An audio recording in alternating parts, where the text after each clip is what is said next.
तो हेलो बच्चों, we are going to start with the principle of management का part number 2। Part number 1 already हो चुका है and it is uploaded on the YouTube channel. इसका description में link दिया जाएगा, आप प्लीज जाकर वो क्या है वीडियो देख लीजिए। क्योंकि कैसा है, सेकंड पार्ट है तो ऑब्वियसली फर्स्ट पार्ट में हमने 2 आंसर कर लिए विच इज इंपॉर्टेंट। अभी ये जो फुल चैप्टर वही बहुत इंपॉर्टेंट है। वो 2 आंसर हमने कर लिए हैं, इसके बाद 3 आंसर्स है and we are done with the whole chapter in supporting with the objectives also. Objectives करेंगे तो आपका भी उतना रिविजन हो जाएगा। So we are going to start with the principles of management. My name is Chaitanya Bokfode. Moving towards the next slide. Okay. Henry Fayol. The answer is 14 principles of management. अब Henry फियोल ये जो इंसान है उन्होंने दिया है 14 principal of management. Ma'am ये 14 principal of management होता क्या है? 14 प्रिंसिपल ऑफ मैनेजमेंट वो प्रिंसिपल्स है, वो रूल्स है, वो गाइडलाइंस है जो हर एक बिजनेसमैन फॉलो करता है एंड उसको वो फॉलो करना चाहिए अगर नहीं करता हो तो। द थिंग इज, ये जो प्रिंसिपल्स हम करते हैं ना, नोइंगली और नोइंगली हम वो फॉलो करते हैं, अगर नहीं कर रहे हैं तो दिक्कत हो सकती है। बिकॉज आपको इसका रिजल्ट होगा, वो मैम ऐसा क्यों बोल रही है कि आपको आगे जाके समझने ही वाला है। Okay, so Henry Fayol proposed, मतलब gave the 14 principles of management which are explained in his book General and Industrial Administration. He is known as the father of modern management. This is a very important objective. Who is the father of modern management? Henry Fayol is the father of modern management. These statements जो भी उन्होंने दिया है statement में 14 principles में, these provide a very nice guidelines for decision making and management decision. अगर आपने 14 principle follow कर लिए, एक हमें एक रास्ता मिल जाता है, सही रास्ता मिल जाता है कि भाई जाना कैसा है। बिजनेस तो हमने स्टार्ट कर दिया, but there is a high uncertain risk in the business. Starting में ही कंपल्सरी नहीं होता है कि लॉस होगा, मतलब प्रॉफिट होगा, इसका हमें अश्योरेंस होता नहीं है। अगर आगे जाके प्रॉफिट हुआ भी, व्हाट इफ आगे के 5 साल मुझे प्रॉफिट ही होने वाला है, मैं एकदम ऐसे अंबानी बन जाऊंगी, is there any assurity, is there any assurance? No. हमें बहुत सारे रिस्क को फॉलो करना होता है एंड इसीलिए इस रिस्क को कम करने के लिए 14 प्रिंसिपल्स होता है। अब इन 14 प्रिंसिपल्स के बारे में हम एक एक करके अच्छे से पढ़ने वाले हैं। माइंड माय ये वर्ड कि ये जो आंसर है ना, बहुत इंपॉर्टेंट आंसर है, ये आता ही है। अगर आया नहीं 4 to 5 मार्क्स के लिए, मोस्टली द 8 मार्क्स के लिए आता ही है। So please stay tuned, and तक वीडियो देखना, हर एक पॉइंट को मैंने बहुत ही अच्छे से एक्सप्लेन करने वाली हूँ आगे। Moving towards the next slide, चलिए। Yes, he is Henry Fayol. This man is Henry Fayol.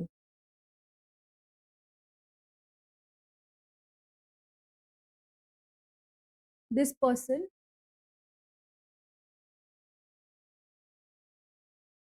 person is Henry Fayol. यहाँ पर थोड़ा सा इंफॉर्मेशन दिया गया है उनके बारे में, आप प्लीज उसे पढ़ लीजिए। He was a French engineer, mining executive, author, director of mines to develop the business principles of management. Okay, this is mister Henri Fayol. इतना हमने देख लिया है, let's move towards the next slide. चलिए, अब हम देखेंगे what are the 14 principles of management. ये सारे हेड पॉइंट्स है, इतने सारे प्रिंसिपल्स है, हम एक एक करके उसको अच्छे से पढ़ने वाले हैं। ओके, अगर आपको वीडियो अच्छा लगे तो प्लीज चैनल को सब्सक्राइब करना, वीडियो को लाइक करना। The first principle is principle of division of work. अब डिविजन ऑफ वर्क का मतलब क्या होता है? जो भी काम आपके पास है आप उसको बांट दो। जो भी काम आपके पास है आप उसको क्या करो? बांट दो, divide it. If you divide that work, जो काम है ना वो टाइमली हो जाएगा। अगर एक इंसान वो काम करे तो टाइम ज्यादा लग सकता है, अगर वही काम 2 जन या 4 जन मिलकर एक साथ करे तो वो काम जल्दी हो पाएगा। वो एक पॉइंट है। And secondly, if a person is very good at marketing, मैं उसको मार्केटिंग का जॉब दे दूंगी, मार्केटिंग का काम दे दूंगी। ठीक है, business is the main head, उसके अंदर बहुत सारे सब हेड्स है जिनके बारे में हमने पार्ट 1 में पढ़ लिया है ऑलरेडी। अब प्लीज अगर वहां पर देखिए, हमको आपको पता चल जाएगा कि कितने सारे डिफरेंट डिपार्टमेंट्स होते हैं। ठीक है, तो इसी को डिपार्टमेंट, अगर एक मार्केटिंग में अच्छा बंदा है, उसके पास वो कैपेबिलिटीज है, उसके पास वो क्या बोलते क्वालिटीज है, एक्सपीरियंसेस है, मैं उसको मार्केटिंग का काम दे दूंगी। अगर एक इंसान अकाउंट्स में बहुत अच्छा है तो मैं उसको वो काम दे दूंगी। अगर एक इंसान जो है सेल्स में अच्छा है तो मैं उसको वो काम दे दूंगी। तो as per the capabilities, as per the qualities, हम क्या करते हैं, वर्क को डिवाइड कर देते हैं। ऐसे तो नहीं होता ना भाई चिट बना दो और फेंक दो, जो आपको मिल गया वो काम कर लो, ऐसे होता है क्या? नहीं। That is why this principle is very important. Okay, अगर ये प्रिंसिपल अगर हेनरी फ्योल ने ना दिया होता तो चलता क्या? नहीं। आपका बिजनेस अच्छा चलता, स्मूथली चलता क्या? नहीं। Because what he says is the most correct thing, division of work. जो जिसमें अच्छा है वो उसको काम दे दो, मतलब वो काम बहुत अच्छे से करेगा और आपको क्या मिलेगा? अच्छा result. So let's read what is written. The work is divided into different kinds. Okay. It is assigned to employees as per their qualities and capabilities. It helps in improving the efficiency, experts of employees, which increases their productive activity. अगर वो इंसान अच्छे से काम करे तो productivity level भी बढ़ेगा। उसको बोलो ना 10 घंटे तू ये काम कर, वो करेगा, because he likes what he does. जो काम उनको दिया उनको अच्छा लगता है, इसलिए वो आज या आज भी वो काम कर सकते हैं। Okay, best example is if someone tells you कि भाई तुझे सीरीज देखने के लिए मैं पैसा दूंगा, तू बस बैठ और सीरीज देख, देखो तेरे को पैसा दे दूंगा।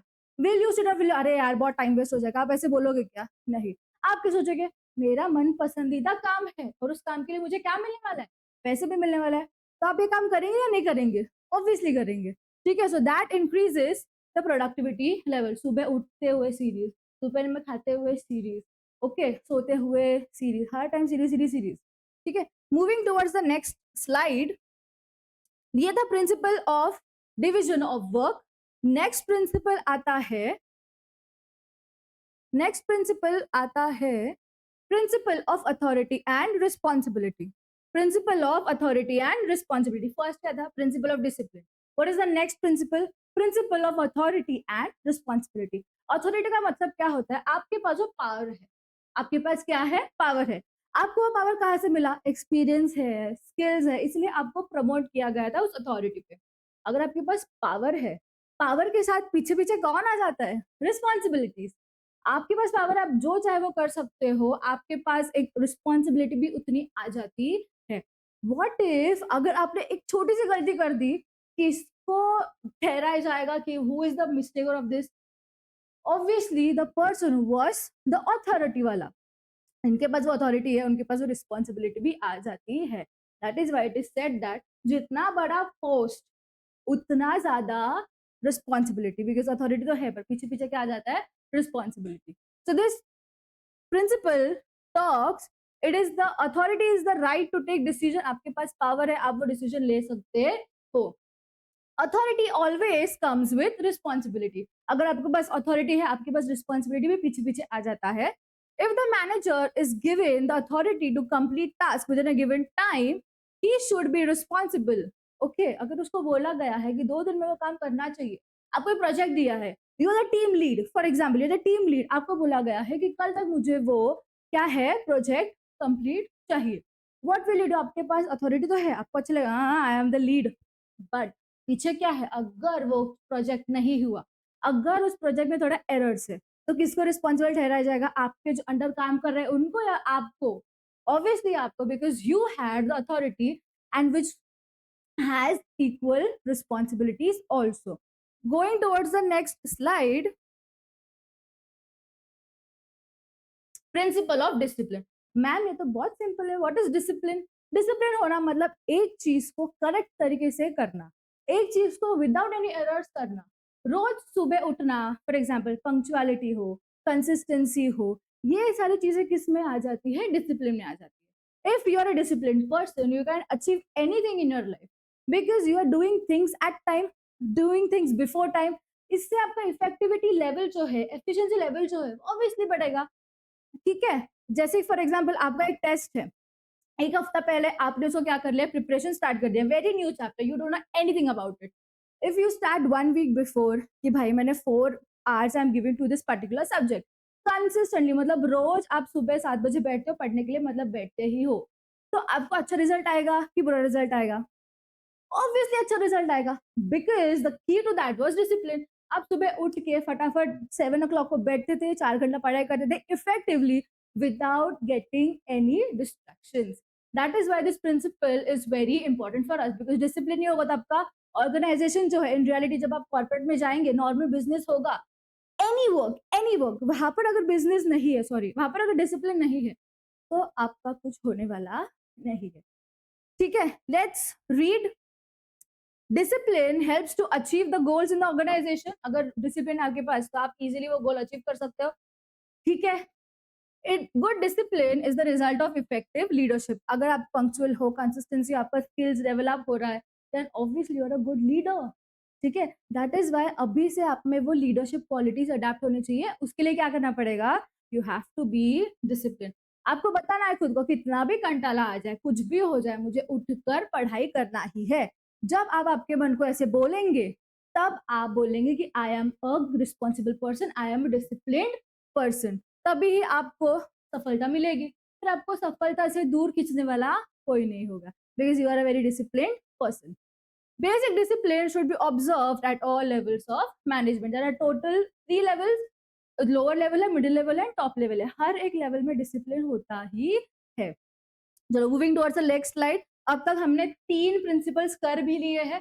First is principle of division of work, second was principle of authority and responsibility, and third is principle of discipline. Fourth हम बात करेंगे, moving towards the next slide, principle of unity of command. अब ma'am what is unity of command? Unity का मतलब होता है एकता, command का मतलब होता है ऑर्डर। मैंने एक बार ऑर्डर दे दिया तो वो काम हो जाना चाहिए। फॉर एग्जाम्पल, मेरे जैसे और 5 लीडर्स है for one project, there are 5 different leaders doing the same work. आप मुझे बताओ, कंफ्यूजन होगा या सॉर्टिंग होगा? बहुत अच्छे से काम स्मूथली होगा? एक ही काम है, एक ही टाइप का काम है, उसी काम के लिए 5 लीडर्स हैं। Obviously there will be a lot of confusion, obviously बहुत सारा इनकॉर्पोरेशन होगा। इसे क्यों? बिकॉज एक पर्टिकुलर काम के लिए एक सुपीरियर हो तो भी चल जाता है, उसका हमें सुनना है, वो जैसे बोलेगा वैसे अपने को करने का है। That is unity of command. What does Fayol says कि बहुत सारे लीडर्स मत रखो, एक पर्टिकुलर जॉब के लिए एक ही लीडर रखो जो अच्छे से काम करेगा। Okay, each member of an organization should receive order from one superior only. जो भी एम्प्लॉय है, he should receive order from one superior only. बहुत सारे 5-6 लोग नहीं चाहिए एक ही जॉब के लिए, एक इंसान काफी होगा वो पर्टिकुलर जॉब के लिए, but that person should be obviously capable enough for that. ये लाइन है ना, ये बहुत इंपॉर्टेंट है, ये ऑब्जेक्टिव में आता है। यूनिटी ऑफ कमांड में क्या लाइन बोला गया है? Receive order from only one superior. Next what is written? This principle helps in managing the conflict. Conflict जो भी होता है, झगड़ा वगड़ा जो भी है, जो भी नेगोशिएशंस में प्रॉब्लम है, इन सब में वो नए नए सोल्यूशन ला सकते हैं, बिकॉज एक ही दिमाग है ना भाई, तो वो करेक्ट ही सोचेगा। बहुत सारे दिमाग होंगे तो फिर इसका भी अलग सा कॉन्फ्लिक्ट, अभी अपने मेन कॉन्फ्लिक्ट को संभाले या ये मैनेजर के कॉन्फ्लिक्ट को संभाले। Okay, and solving the dispute among the people in the organization. It also helps avoiding confusion. Confusion होगा, avoid होगा, confusion होगा तो उसको हम दूर भी कर देंगे। Okay, so this was principle of unity of command. Principle of unity of command. अब तक हमने कितने कर लिए हैं principles? 4 principles. First is principle of division of work. Next is principle of authority and responsibility. Next, principle of discipline. What is the fourth one? Principle of unity of command. एक मानुस, एक इंसान बोला ऐसा ही करना है, दूसरे की सुनने का नहीं है, because that is one person appointed for that. Moving towards the next slide, I hope you people are understanding the concepts. Okay, ये जो फोटोज यहाँ पर लगाए गए हैं, let's move there. देखिए, division, there is a quick division over here. Okay, for example ये marketing वाला है, ये अकाउंट्स वाला है, ये सेल्स वाला है, ये एचआर वाला है, उधर वाला। ठीक है, अलग अलग ड्यूटीज है एंड उसके हिसाब से अलग अलग ग्रुप्स हमने बनाए हैं। ये एक सारे ग्रुप्स क्यों बनाए हैं? ताकि अपना काम बहुत अच्छे से हो जाए, विद इन टाइम हो जाए, स्मूथली हो जाए, नो टेंशन। ठीक है, मूविंग, इतना मेहनत से ये डाला है फोटो, दिखाऊंगी ना भाई। चलो, दिस इज अथॉरिटी। ये है टू बी एन अथॉरिटी, सबसे पावरफुल इंसान। पावरफुल इंसान के साथ साथ क्या आ जाता है? बहुत सारे रिस्पॉन्सिबिलिटीज। आपको दोषी ठहराया जाएगा अगर there is any error. If there is any errors, आपको दोषी ठहराया जाएगा, because you are responsible enough for that, क्योंकि आपके पास वो पावर है। चलो, moving towards the next one, principle of discipline, discipline देखो ये अपना जो टाइम टेबल होता है, everyone prepares a time table for their own self. I will wake up at 6 in the morning, I'll have my breakfast, I'll start studying at 7 a.m, I'll take a break at 10 a.m and study 3 hours full straight without any distraction। हाँ, mobile को डाल दो cupboard में, best है, मैं भी ऐसी करती थी। हाँ, कबर्ड में डाल देने का मोबाइल, नो डिस्ट्रैक्शन, अच्छे से पढ़ाई करेंगे, 10 बजे उठने का, नाश्ता वास्ता जो अपना करने का, वापस पढ़ाई। ओके, तो ये इससे मैंने टाइम टेबल ऐसे बनाया था, I was following my time table, इसलिए मेरा काम बिफोर टाइम हो रहा था और अच्छे रिजल्ट्स भी आ रहे थे। चलो next, principle of unity of command, देखिए this is the superior person, ये मैम है सुपीरियर, उनके नीचे 2 लोग हैं, ऑब्वियसली उनका सब डिविजन, इनके नीचे भी 2 लोग हैं। ठीक है, अभी एक काम के लिए एक मैम है, एक काम के लिए 2-3 लोग हैं क्या? Obviously not. So this avoids confusion. अब एक एक्टिविटी में भी बहुत सारे सब एक्टिविटीज होता है, तो उन सब एक्टिविटीज के लिए भी हम हमारे डिस्कशन के हिसाब से, हमारे सोच के हिसाब से डिविजन कर सकते हैं। This is also division of work का एक छोटा सा एग्जाम्पल। चलिए moving towards the next one, principle of unity of direction. Ma'am क्या 2-2 बार यूनिटी क्या है ये? कितना कंफ्यूजन है? नहीं, अभी हम कंफ्यूजन आपका इजीली दूर कर देंगे। What is principle of unity in direction? In direction मतलब हमारा सिर्फ ना एक ही प्लान होना चाहिए एंड सब लोग वो एक ही प्लान फॉलो करना चाहिए। एक प्लान लाया ना तुम लोगों ने, तो एक प्लान के फाइनलाइजेशन के बाद कोई दूसरा चेंजेस आना नहीं चाहिए। ठीक है, ड्राफ्ट होता है, ड्राफ्ट मतलब एक रफ वर्क है, आपको जितना चेंजेस करना करो ना, पर एक बार वो चीज फाइनलाइज हो गई, वन हेड वन प्लान, एक इंसान एक प्लान बनेगा, फाइनलाइज कर देगा, उसके बाद कोई चेंजेस होना नहीं चाहिए, सब कुछ वही फॉलो करेंगे, उसी प्लान को फॉलो करेंगे, unless there is any serious transaction, any serious circumstances। okay, so each group in the organization should have the same objective कि भाई मुझे प्रोजेक्ट अपना कंप्लीट करने का, टाइमली करने का, अच्छे से करने का, एररलेस करने का है, ये सबका ऑब्जेक्टिव होना चाहिए। एंड सब मैनेजर ने एक प्लान बनाया, उस एक प्लान को हम क्या करेंगे, सिंगल प्लान को फॉलो करेंगे अच्छे से। That is unity of direction. Command मतलब एक इंसान है और एक इंसान का सुनने का, इसमें डायरेक्शन में क्या बोलता है, एक प्लान है, एक प्लान का सुनने का, उधर इंसान का सुनने का, डायरेक्शन में उस इंसान के प्लान का सुनने का है। कमांड में इंसान को सुनो, डायरेक्शन में उस इंसान का प्लान के बारे में सुनो। यूनिटी है direction, everyone should have the same plan, same objective, ताकि सब लोग एक ही साथ वो काम अच्छे से कर सके ना, टीम वर्क। चलिए moving towards the next slide, ये देखिए ये इंसान, हाँ, this is the main person who has made that, and ये सारे उसके एम्प्लॉयज है which are supporting him towards the work, everyone have the same objective, everyone has the same objective। चलिए next slide, principle of subordination of individual interest to organizational interest। Ma'am ये इतना बड़ा क्या है? principle of subordination of individual interest to organizational interest, ये क्या बोलता है प्रिंसिपल? आपके जो पर्सनल इंटरेस्ट है, आपका जो पर्सनल फायदा है, पर्सनल व्यू है, उसको हम रखेंगे बाजू में। हम पहले ऑर्गेनाइजेशन के बारे में सोचेंगे कि ऑर्गेनाइजेशन के लिए क्या इंपॉर्टेंट है, ऑर्गेनाइजेशन के लिए क्या सही है, इनके बारे में पहले सोचेंगे, खुद को हम भूल जाएंगे। ठीक है, because this is the time, real time to make your business profitable. ऐसे बोलते हैं ना कि आज मेहनत करोगे तो कल आराम से बैठोगे, आराम से बैठ के अंगूर खाओगे for example. Okay, so this talks about the same thing, हमें खुद के बारे में पहले नहीं सोचना है, हमेशा ऑर्गेनाइजेशन के बारे में पहले सोचना है। आपने आपके पेरेंट्स को, रिलेटिव्स को कभी कभी देखा होगा, इवन इन फेस्टिवल्स उनको बैठकर काम करना पड़ता है। This principle talks about organizational interest को पहला रखो और पर्सनल इंटरेस्ट को बाजू में रखो। ओके, चलिए, the interest of an individual must be given less importance than interest of the organization. For example, आज आपका बिजनेस है, आज आपने सोचा यार मुझे बहुत आलस आ रहा है, ठीक है, मैं एक काम करता हूँ, पर्सनल इंटरेस्ट है मेरा, मैं आज मस्त बिरयानी खाऊंगा, सोऊंगा, संडे है मस्त, कल काम करूंगा। मंडे आ गया, मंडे के दिन एक दिन काम कर लिया, फिर ट्यूसडे को भी थका थका है, वेडनेसडे को भी नॉट सो गुड। अगर ऐसा है, if you are keeping your personal interest, your personal view, अगर आप इसको इंपॉर्टेंस दे रहे हो, आपका ऑर्गेनाइजेशन सफर कर रहा है, क्योंकि अगर आपका आज ऑर्गेनाइजेशन सफर कर रहा है, इन फ्यूचर वो ऑर्गेनाइजेशन का सफरिंग आपको ही भुगतना पड़ेगा।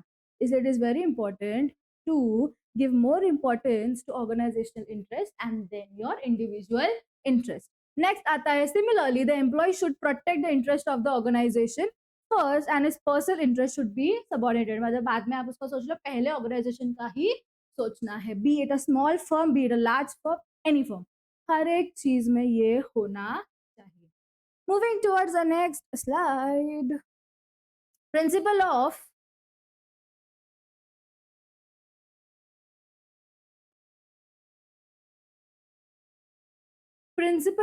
centralization. Principle of centralization. What does principle of centralization talk about? अगर एक ग्रुप है, एक ग्रुप में 2-3 लीडर्स है, ठीक है, उनका ही सुनना है. They are the central power one, they are the centre में, सब उनका ही सुनेंगे.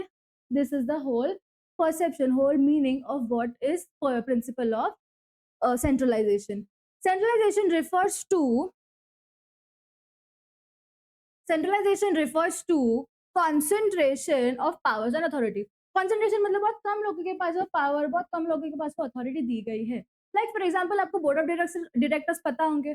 बोर्ड ऑफ डायरेक्टर्स 100-200 होते हैं या 10-20 होते हैं, फॉर मैक्सिमम 10-20 ही होते हैं. कभी कभी बहुत ही बड़ा कंपनी है, शायद ज्यादा भी होते होंगे, बट ऐसे थाउजेंड्स में कभी होता है क्या? नहीं. This is the principle of centralisation.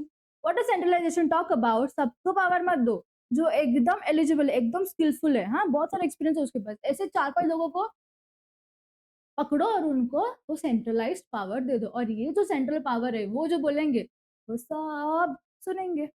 चला. In some organization, this power is vested in one or few hands, depending upon the type of organization. अगर organization छोटा है तो फिर one होगा person. अगर organization बड़ा है then it will be in few hands. This situation occurs in small organizations mostly, but in the size of organization is large, then there is a decentralization of power or authority. Centralization मतलब एक ही इंसान होगा main, उसका हम सब सुनेंगे. देखिए यहाँ पर एक फोटो है, एक ही इंसान है, उसका सब एम्प्लॉइज सुनेंगे. Decentralisation is what? मेन इंसान है, मेन इंसान ने लोगों को अपॉइंट किया है. अब ये लोग क्या है, ये पीपल सेंट्रलाइज हो जाते हैं. ये लोग उनके पर्टिकुलर ग्रुप को क्या करेंगे, ऑर्डर्स देंगे एंड उसके हिसाब से उनका ग्रुप मेंबर जो है काम करेगा. इजी है, क्लियर है, इतना हमने कर लिया है. 6-7 प्रिंसिपल्स बहुत ही इजीली. ठीक है, we will go through it very quickly. सबसे पहले वन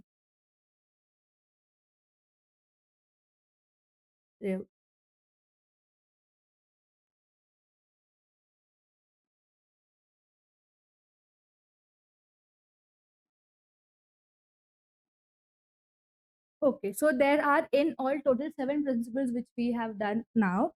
जो बाकी के 7 प्रिंसिपल्स है हम उसको नेक्स्ट लेक्चर में बहुत अच्छे तरीके से करेंगे, because what I feel is एक ही टाइम पर बहुत सारा पढ़ाई जो है, ठीक है, इतना अभी 2 दिन में एग्जाम नहीं है ना. So what we will do is हम उसको धीरे धीरे अच्छे से पढ़ेंगे ताकि आपका रिविजन में एकदम मस्त हो जाए और लॉन्ग टर्म तक याद रहे. ओके, सो आज हमने क्या देखा है, प्रिंसिपल ऑफ मैनेजमेंट का पार्ट 1. पार्ट 1 का मतलब इसमें हमने सिर्फ 7 प्रिंसिपल्स देखे हैं. who have given us the 7 principle? Henry Fayol ने हमें क्या दिया है, 7 प्रिंसिपल्स दिया गया है, and he is known as the father of modern management. अभी एक एक करके हमने जो 7 प्रिंसिपल्स देखे थे वो हम क्या करेंगे, उसको फटाक से एक बार रिकॉल करेंगे, then we will end this lecture. First one was principle of division of work. Division of work क्या बोलता था कि हर एक काम को जितना हो सके डिवाइड करो ताकि वो काम भी फटाफट हो जाए और अपना टाइम भी सेव हो जाए. Next is principle of authority and responsibility. एक इंसान को आप पावर दे रहे हो तो उसके साथ वो रिस्पॉन्सिबिलिटी भी आ जाती है. Third is principle of discipline. Discipline का मतलब क्या है, टाइमली अपना काम करना है, कंसिस्टेंसी के साथ करना है, टाइमली मैनर में करो, इफेक्टिवनेस आ जाएगा, which will make you achieve the goal. Fourth was दो यूनिटी है, principle of unity of command. एक ही इंसान का सुनना है, there is only one superior. This is a very important line, objective में पूछते हैं. Principle of unity of command में कौन सी लाइन दी गई है, there is only one superior.